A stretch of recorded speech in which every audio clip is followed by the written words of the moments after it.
Hello दोस्तों, आज हम लोग पढ़ेंगे अवतल दर्पण और उत्तल दर्पण से संबंधित कुछ न्यूमेरिकल्स। देखिए यहाँ पे मैं 3 न्यूमेरिकल लिया हुआ है, ठीक है। 1, 2, 3 न्यूमेरिकल लिया हुआ है, ठीक।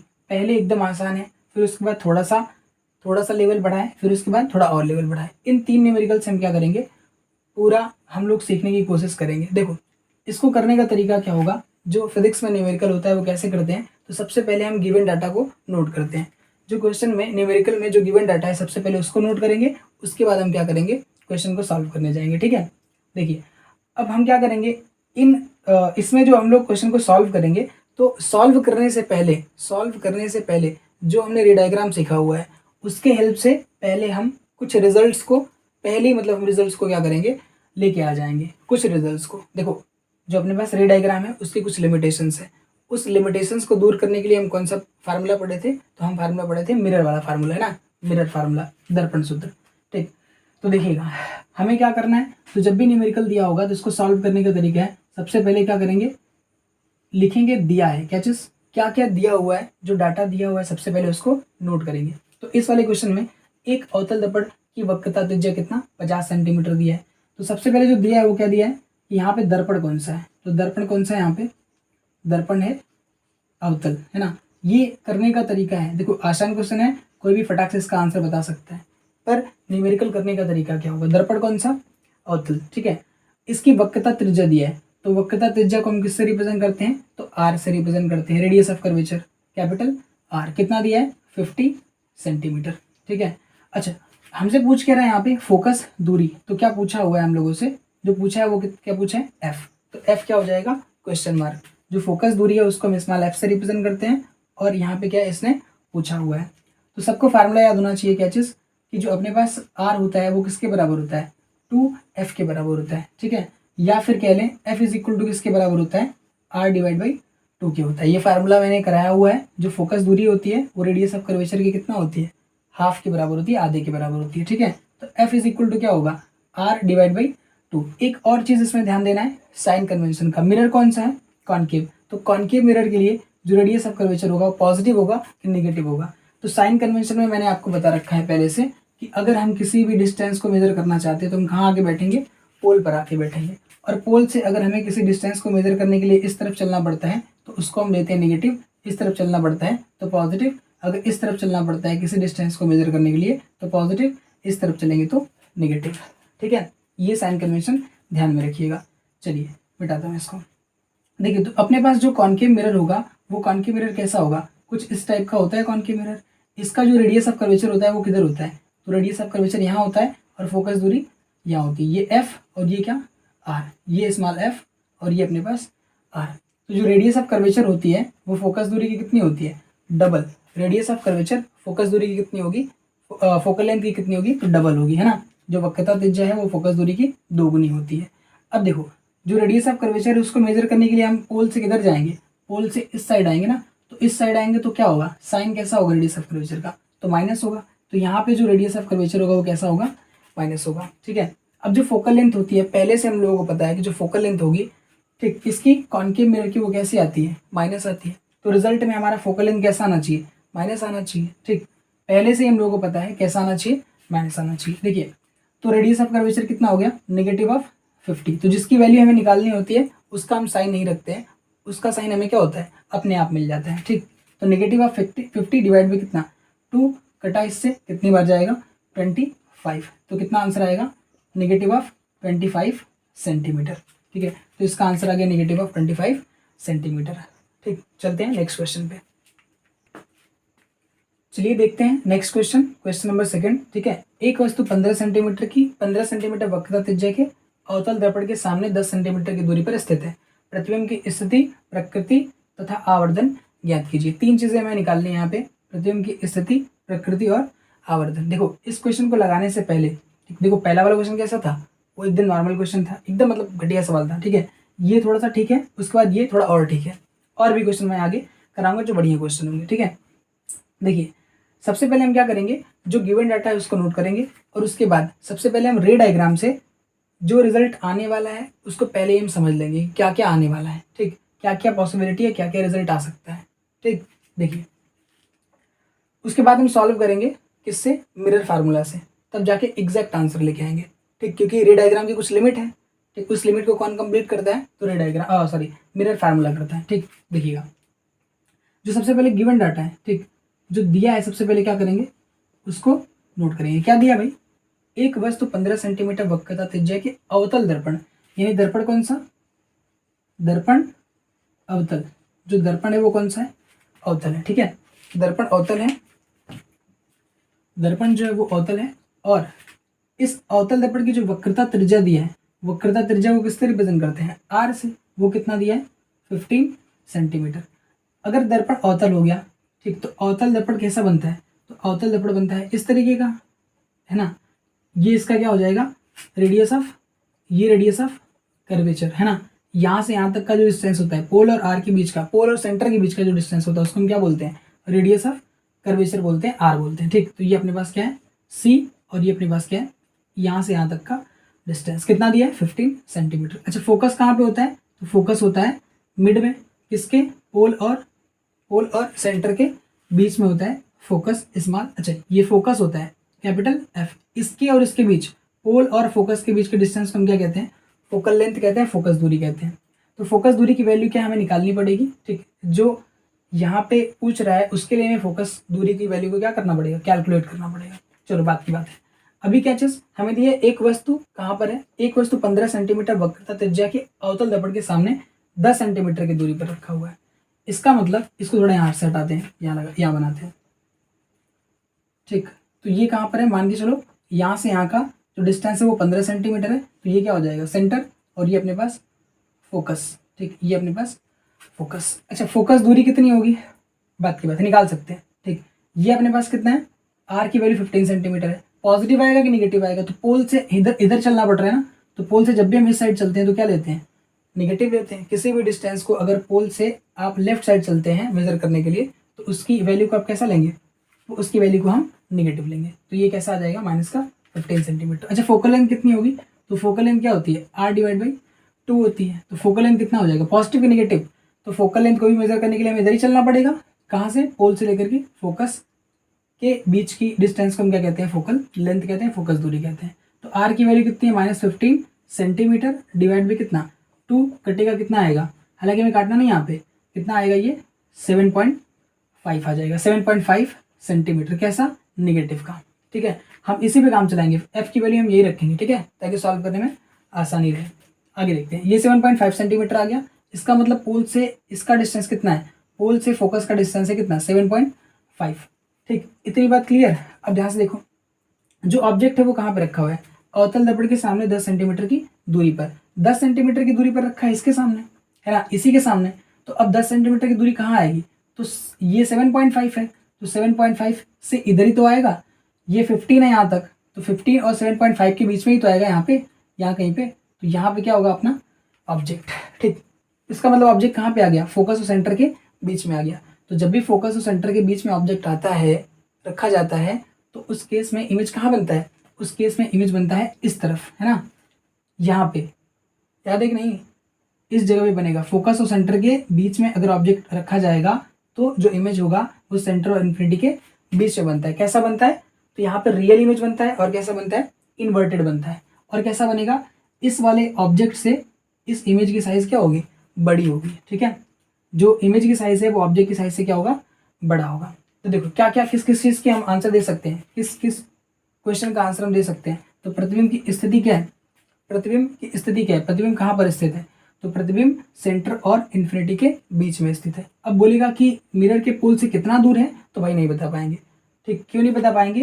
क्योंकि इसके लिए हमें क्या लगाना पड़ेगा? मिरर फार्मूला, जो क्या होता है?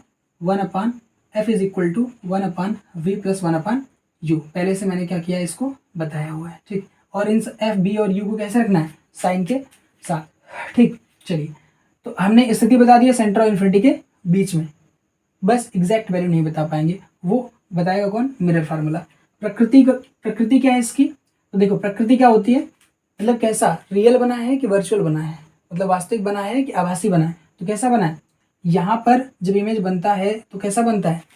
रियल बनता है। इस केस में बताया था, जब रे डायग्राम के साथ बताया था, तो क्या बोला था कि यहाँ भी इमेज कैसा बनेगा? रियल बनेगा और इन्वर्टेड बनेगा, यानी वास्तविक बनेगा और कैसा बनेगा? उल्टा बनेगा। ठीक। और इमेज की साइज बड़ी भी है किससे, ऑब्जेक्ट से, ठीक। तो प्रकृति कैसी हो गई, प्रकृति हो गई कैसी, रियल एंड इन्वर्टेड।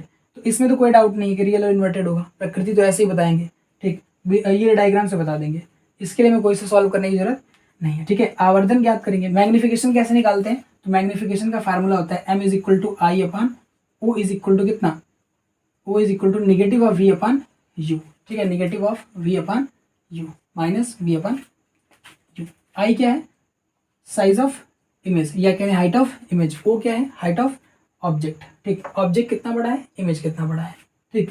ये नहीं दिया होगा तो ये दिया होगा, इससे निकाल लेंगे मैग्निफिकेशन, यही पूछा हमसे, ठीक। तो अब क्या करें, इसको सॉल्व करने की कोशिश करते हैं। मैग्निफिकेशन आएगा कितना, तो देखो इसकी साइज बड़ी है तो ये बड़ा, और इसकी साइज छोटी है तो ये छोटा, तो ऊपर बड़ा है नीचे छोटा, तो मैग्निफिकेशन की वैल्यू क्या होगी, हमेशा एक से ज़्यादा आएगी, एक से ज़्यादा आएगी, निगेटिव आएगी पॉजिटिव आएगी। देखो आई किधर है, नीचे की तरफ, नीचे की तरफ, तो ये कैसा होगा, निगेटिव। जो इसकी डिस्टेंस है वो कैसी होगी, निगेटिव।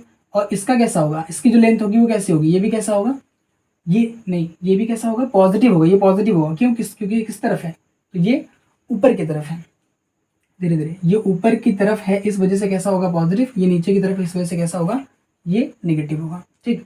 तो ये निगेटिव ये पॉजिटिव, तो ओवरऑल क्या हो जाएगा, मैग्निफिकेशन निगेटिव हो जाएगा। बात समझ आई। चलिए अब क्या करें, इसको सॉल्व करते हैं। हमारा रिजल्ट काफी सारा आ चुका है, ठीक। क्या क्या बता दिया हमने, प्रतिबिंब की स्थिति बता दिया, सेंटर और इन्फिनिटी के बीच में, प्रकृति बता दिया, रियल और कैसा, रियल और इन्वर्टेड। आवर्धन मैग्निफिकेशन कैसा है, तो निगेटिव है और एक से ज्यादा है, ठीक। चलिए अब सॉल्व करते हैं इसको। तो एफ आ गया हमारा, एफ की जगह पे हम कौन सी वैल्यू लेंगे, -15/2, काट के नहीं लेंगे ताकि सॉल्व करने में आसान रहे, ठीक। चलिए इसको मिटा दें, ये से मिटा देते हैं, ठीक। देखिए अब क्या करेंगे, 1/, इसको डब्बा बना लगाइए इधर, चलो 1/, F is equal to 1/, F देखो 1/f की वैल्यू कितनी होगी, फोकस कहाँ पे, -15/2 क्या चीज, सेंटीमीटर, ये सेंटीमीटर, इज इक्वल टू कितना होगा, 1/v, नहीं पता v की वैल्यू क्या है, निकालना है ना, इसी को तो कैलकुलेट करना है, इसी v को तो कैलकुलेट करना है। v क्या है यहाँ पे, क्वेश्चन मार्क, ठीक। v की वैल्यू बतानी है हमें, प्रतिबिंब की स्थिति कैसे पता चलेगी, v की वैल्यू निकाल करके। तो 1/v प्लस क्या चीज 1/u, u की वैल्यू कितनी है भैया, निगेटिव ऑफ 10 सेंटीमीटर, ये दिया था। u इज इक्वल टू कितना, देखो यहाँ पे 10 सेंटीमीटर, दर्पण के सामने 10 सेंटीमीटर की दूरी पर स्थित है, कौन, वस्तु, है ना। तो वस्तु दर्पण के सामने 10 सेंटीमीटर की दूरी पर स्थित है, इसका मतलब u बराबर कितना होगा, u बराबर कितना हो जाएगा, तो u बराबर हो जाएगा निगेटिव ऑफ 10 सेंटीमीटर। तो यहाँ पे कितना आ गया, निगेटिव ऑफ 10 सेंटीमीटर। अब क्या करें, इसको ऊपर कर दें, तो 2 डिवाइड बाई कितना हो जाएगा, अच्छा माइनस भी चला जाएगा ऊपर, तो -2 डिवाइड बाई कितना, 15 सेंटीमीटर। अच्छा ये माइनस प्लस कैसा हो जाएगा, माइनस प्लस माइनस हो जाएगा, अच्छा रुको लिख देते हैं, 1/v माइनस 1/ कितना, 10 सेंटीमीटर। अब देखो ध्यान से, -2 डिवाइड बाई कितना, 15 सेंटीमीटर, -2 डिवाइड बाई 15 सेंटीमीटर। इस वाले माइनस को लेके आएंगे तो क्या होगा, इस वाले को लेके आएंगे तो क्या होगा, माइनस प्लस हो जाएगा, और 1/, कितना आ जाएगा, 10 सेंटीमीटर। ये कितना आ जाएगा, 1/v, ठीक है। इसको सॉल्व कर लें अगर आगे तो कितना रिजल्ट मिलेगा, देखो ये 15 और 10 का जो एलसीएम आएगा वो कितना आएगा, 15 और 10 का 30 सेंटीमीटर। तो 15 से काटेंगे कितनी बार जाएगा, 2 बार, 2 दूना कितना 4, निगेटिव ऑफ 4 प्लस कितना 10 3 30, तो ये कितना हो जाएगा 3 इज इक्वल टू कितना 1/v, है ना। अब 1/v की जो वैल्यू आएगी वो कितनी आएगी, 4 में से 3 जाएगा कितना बचेगा, 4 में से 3 जाएगा कितना बचेगा, तो ये बचेगा निगेटिव ऑफ 1 डिवाइड बाई कितना 30 सेंटीमीटर इज इक्वल टू कितना v। तो एक मिनट 1/v, ठीक। अब देखो v को इस तरफ मल्टीप्लाई करेंगे, 30 सेंटीमीटर को वहां मल्टीप्लाई करेंगे, v को इधर और इसको इस तरफ, तो कितना आ जाएगा answer, v is equal to negative of 30 centimetre. v की वैल्यू आ जाएगी निगेटिव ऑफ 30 सेंटीमीटर, ठीक है। तो ये आ गई किसकी वैल्यू, v की वैल्यू। ये क्या बता रहा है, प्रतिबिंब की स्थिति कहाँ पर है, प्रतिबिंब की स्थिति कहाँ पर है, तो प्रतिबिंब दर्पण से कितनी दूर है, 30 सेंटीमीटर की दूरी पर है। किस तरफ है, माइनस सिंबल क्या रिप्रेजेंट कर रहा है कि वो इस तरफ है ना। चलो यही होना चाहिए था। और मैग्निफिकेशन की बात करेंगे तो मैग्निफिकेशन कितना आएगा, m इज इक्वल टू कितना आएगा, मैग्निफिकेशन आएगा m बराबर, देखो I/O लिखो या V/U, तो I और O तो दिया नहीं हमें क्या दिया है V और U। तो हम किससे काम कर, देखो V हमें दिया नहीं था, V हमने कैलकुलेट किया है जो कि आया माइनस का 30 सेंटीमीटर, U हमें दिया था, इसकी वैल्यू रखेंगे तो माइनस कितना आएगा, V की वैल्यू रखें माइनस, ये फार्मूले वाला और माइनस कौन सा, v का जो आया है 30 सेंटीमीटर, डिवाइड में कितना, u की वैल्यू कितनी होगी, तो यहाँ पे u की वैल्यू दिया है कितना 10 सेंटीमीटर ना, वो भी माइनस का, ठीक, u बराबर कितना है माइनस का 10 सेंटीमीटर, तो सेंटीमीटर सेंटीमीटर कट गया, 0 से 0 कट गया, ठीक है, माइनस से एक माइनस कट गया, और क्या बचेगा, m इज इक्वल टू -3। तो मैग्नीफिकेशन का याद रहे कोई सा यूनिट नहीं होता है, ठीक, तो m इज इक्वल टू क्या हो जाएगा -3। अब ये 3 क्या बता रहे हैं, -3 का मतलब क्या है, तो यहाँ पे -3 का मतलब क्या है, माइनस बता रहा है कि अपने पास जो मिरर था वो कौन सा है, जो मिरर है वो कौन सा है, वो कॉन्केव मिरर है, क्योंकि कॉन्केव मिरर का ही मैग्नीफिकेशन कैसा आता है, नेगेटिव आता है, ठीक है, कॉन्केव मिरर का ही जो मैग्नीफिकेशन है वो नेगेटिव आता है, ठीक। और साथ में ये 3 क्या बता रहा है, क्या रिप्रेजेंट कर रहा है, तो भाई ये बता रहा है क्या चीज़, कि अपने पास जो इमेज की साइज़ है वो ऑब्जेक्ट की साइज़ की कितनी है, 3 गुनी है। फिर से जो इमेज की साइज़ है, इमेज की साइज़ बड़ी होगी, ऑब्जेक्ट की साइज़ छोटी होगी, है ना, रे डायग्राम से। तो इमेज की साइज़ बड़ी है तो कितनी बड़ी है, ऑब्जेक्ट का 3 गुना। मैग्नीफिकेशन क्या बताता है, मैग्नीफिकेशन ये बताता है कि जो इमेज है वो ऑब्जेक्ट का कितना गुना है, तो यहाँ पे कितना गुना है, 3 गुना रिजल्ट में आया है, ठीक है। चलो, तो ये इसका सॉल्यूशन है। चलते हैं अगले क्वेश्चन पे। चलिए आइए देखते हैं अगला क्वेश्चन, क्वेश्चन नंबर 3 क्या दिया है इसमें, अवतल दर्पण के सामने रखे एक बिंब का प्रतिबिंब दर्पण के सामने 100 सेंटीमीटर पर बनता है। यदि दर्पण की फोकस दूरी 98 सेंटीमीटर हो तो बिंब की दूरी ज्ञात कीजिए। देखिए सबसे पहले क्या करेंगे, इसमें जो दिया है उसको नोट करेंगे, ठीक है। सबसे पहले इसमें जो दिया है उसको नोट करिए। तो क्या क्या दिया है हम लोगों को, ठीक है, एक बार क्वेश्चन और पढ़ लेते हैं और आपको बता दें कि इसमें क्या चीज़ आपको फंसा सकती है। अवतल दर्पण के सामने रखे एक बिंब, तो यहाँ पे क्या अपने पास जो बिंब है ना, बिंब का मतलब क्या है, वस्तु, इसका मतलब होता है वस्तु, ठीक, बिंब का मतलब है वस्तु, ठीक। तो यही आपको प्रॉब्लम क्रिएट कर सकता था कि बिंब का मतलब क्या होता है, बिंब मतलब क्या प्रतिबिंब होता है, तो नहीं, बिंब का मतलब होता है वस्तु, ठीक है, ऑब्जेक्ट। चलिए, तो दर्पण कौन सा दिया है, दर्पण यहाँ पे आप लोगों को दिया है, दर्पण दिया है अवतल, है ना। जैसे ही अवतल दर्पण दे दे तो आपके दिमाग में सब कुछ क्लियर हो जाना चाहिए, ठीक, कि क्या क्या इसमें साइन कन्वेंशन होगा, ठीक। दर्पण है अवतल, और क्या बोला है, अवतल दर्पण के सामने रखे एक बिंब का प्रतिबिंब दर्पण के सामने 100 सेंटीमीटर बनता है। इसका मतलब क्या है कि जो अवतल दर्पण दिया है, मान के चलिए ये अपने पास अवतल दर्पण है, ठीक, तो जो प्रतिबिंब बन रहा है वो कितना दूर बन रहा है, इससे कितना दूर बन रहा है, तो इससे 100 सेंटीमीटर के डिस्टेंस पर बन रहा है इमेज, ठीक। अब ये मैंने कैसे इस तरीके का इमेज बना लिया, उधर क्यों नहीं बनाया, तो रीजन देखना, अवतल दर्पण के सामने रखे एक बिंब का प्रतिबिंब दर्पण के सामने, दर्पण के सामने, तो दर्पण के सामने यही तो होगा, दर्पण के सामने यही तो होगा। और जब भी दर्पण के सामने ऑब्जेक्ट बनता, सॉरी इमेज बनता है, तो वो कैसा बनता है, रियल, और कैसा बनेगा, इन्वर्टेड बनेगा, ठीक है, रियल और इन्वर्टेड बनेगा। इसलिए मैंने इन्वर्टेड बना लिया और ये यहाँ पे बना लिया हुआ है नीचे की तरफ, है ना। चलो कितनी दूरी पे है, तो 100 सेंटीमीटर की दूरी पर है। यदि दर्पण की फोकस दूरी कितनी है, 98 सेंटीमीटर। ले, इस दर्पण की जो फोकस दूरी है वो कितनी है, 98 सेंटीमीटर, मतलब 100 ये है तो 98 मान के चलते ये आएगा, है ना। तो ये अपने पास क्या है, ये फोकस है और इसके बीच का जो डिस्टेंस होगा वो क्या होगा, फोकस दूरी हो जाएगा, है ना। चलिए अब ध्यान से देखो, इमेज इस जगह पे बन रहा है, इसका मतलब ये कहाँ इमेज है, फोकस और सेंटर के बीच में। देखो सेंटर कितना होगा, ये 98 का डबल कर दो, है ना, 98 दूना कितना हो जाएगा, 196, है ना। तो 196 सेंटीमीटर की दूरी पर क्या होगा, सेंटर मिलेगा। अब ध्यान से देखो, तो जो इमेज आ रही है वो कहाँ पे आ रही है, फोकस और सेंटर के बीच में आ रही है। तो ऑब्जेक्ट कहाँ पे रखा होगा, ऑब्जेक्ट कहाँ पे रखा, देखो अगर ये ऑप्शन वाला सवाल होता तो उसमें कई सारे ऑप्शन जो दिए होते, 4 ऑप्शन, उस चारों ऑप्शन को हम काट सकते थे, ठीक। देखना कैसे, तो अपने पास फोकस है, सेंटर है, तो फोकस और सेंटर के बीच में इमेज बना है। इमेज फोकस और सेंटर के बीच में कब बनती है, जब ऑब्जेक्ट कहाँ पे रखा होता है, तो जब ऑब्जेक्ट सेंटर और इन्फिनिटी के बीच में रखा होता है तब बनता है। इन्फिनिटी में जब रहता है तो फोकस पे बनता है, खिसका के लेके आते हैं इन्फिनिटी और सेंटर के बीच में, तब क्या होता है, वो बनता है फोकस और सेंटर के बीच में। इमेज भी खिसक जाता है थोड़ा सा इस साइड, फोकस और सेंटर के बीच में। हम ऑब्जेक्ट को लेके आते हैं सेंटर पे, तो ये जो इमेज है वो कहाँ चली जाती है, सेंटर पे। हम इसको इस साइड लेके जाते हैं तो ये फिर किधर आ जाता है, और इस साइड आ जाता है ना। चलो ये हम लोग कर चुके हैं। तो क्या अपने पास जो ऑब्जेक्ट है, क्या पता चला कि जो ऑब्जेक्ट है वो सेंटर और इन्फिनिटी के बीच में है, सेंटर और इन्फिनिटी के बीच में है, ठीक। इसका मतलब ऑब्जेक्ट कहीं यहाँ पे है, इस साइड है। इसका मतलब क्या है कि जो ऑब्जेक्ट है, यानी ऑब्जेक्ट जो है ना वो कितना दूरी पे है, मिरर से कितनी दूरी पे है, v की वैल्यू क्या होगी, v की वैल्यू हमें फिक्स तो नहीं पता, पर एग्जैक्ट मतलब ये हमें पता है पहले से क्या चीज़ कि सेंटर तक की दूरी कितनी होगी, इसी को रेडियस ऑफ कर्वेचर बोलेंगे। तो r की वैल्यू कितनी होगी 196, और जो ऑब्जेक्ट की वैल्यू है, ऑब्जेक्ट नहीं, जो v की u की जो वैल्यू है, ठीक, वस्तु की जो दूरी है किससे, दर्पण से, ठीक, और वो जो है उसका जो डिस्टेंस होगा वो हमेशा 196 से क्या होगा, बड़ा। तो अगर ऑप्शन में 3 ऑप्शन ऐसे दिए हैं जो 196 से क्या है, छोटे हैं, तो क्या करेंगे, चौथा वाला ऑप्शन एकदम करेक्ट हो जाएगा। अगर 2 ऑप्शन मैच कर गया तो क्या करेंगे भाई, 196 से क्या है, 196 से बड़ा है 2 ऑप्शन, तब तो सॉल्व करना पड़ेगा। अगर 3 ऑप्शन ऐसे दिए हुए जो 196 से क्या है, छोटे हैं, और बाकी क्या है, एक बड़ा है 196 से, तो वही वाला ऑप्शन क्या होगा, सही होगा, अगर ये ऑप्शन वाला सवाल होता तब। चलो बात की बात, हमने पता कर लिया कि ऑब्जेक्ट कैसा है, ऑब्जेक्ट कहाँ पे रखा हुआ है, तो ऑब्जेक्ट रखा है सेंटर और फोकस के बीच में, कितना दूर रखा है तो वो कौन बताएगा, मिरर फार्मूला। चलो कैलकुलेट करते हैं।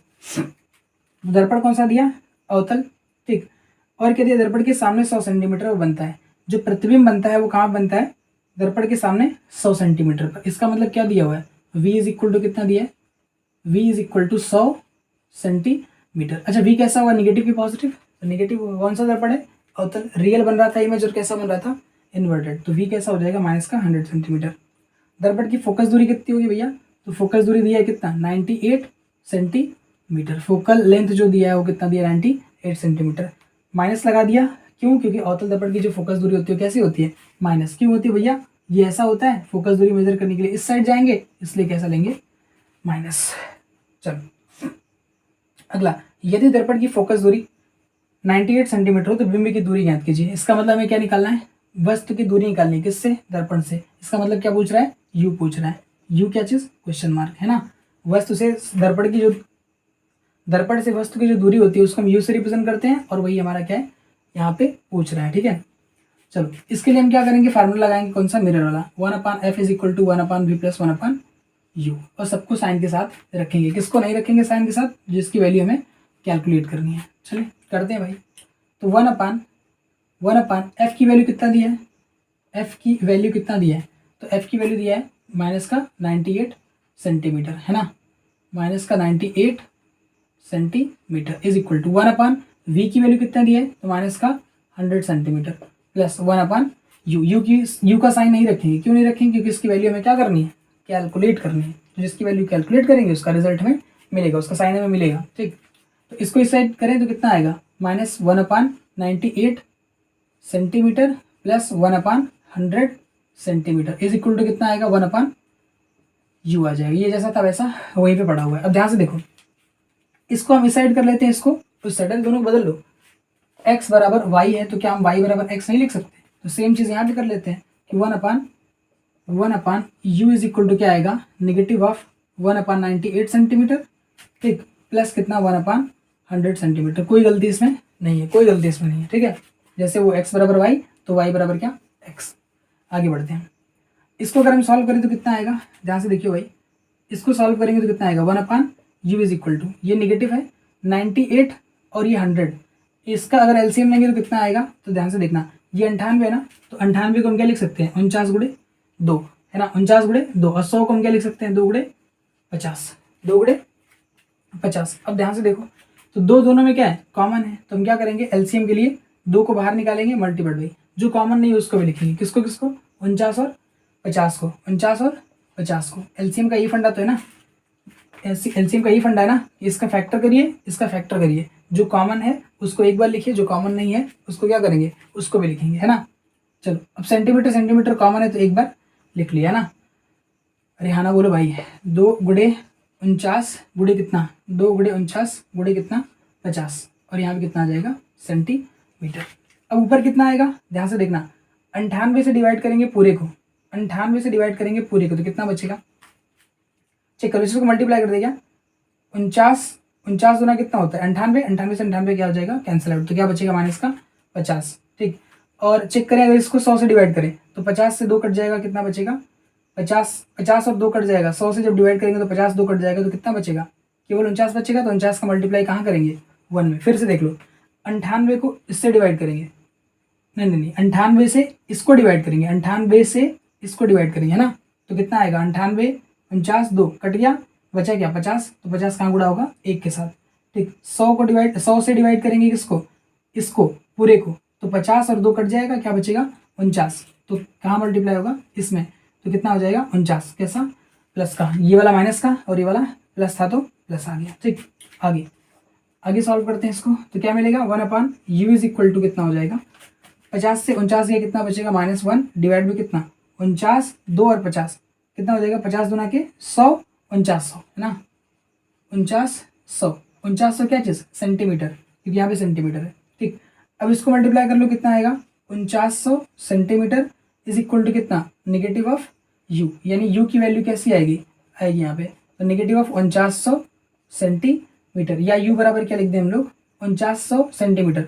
अब 100 सेंटीमीटर में कितना मीटर होता है 1 मीटर, तो यहाँ पे 4900 सेंटीमीटर में कितना होगा नेगेटिव ऑफ 49 मीटर है ना, 49 मीटर, u की वैल्यू मीटर में ले लिया भैया, आंसर ये भी है, आंसर ये भी है, दोनों में से कोई सा टिक कर सकते हैं, ठीक। अगर ऑप्शन वाला होगा तो दोनों में से कोई सा टिक कर देंगे। बात समझ आई, तो इसको इस तरीके से हम सॉल्व करेंगे। माइनस वाला सिंबल क्या रिप्रेजेंट कर रहा है कि जो ऑब्जेक्ट है वो किस तरफ है, जो ऑब्जेक्ट है वो किस तरफ है, वो इस तरफ है ना।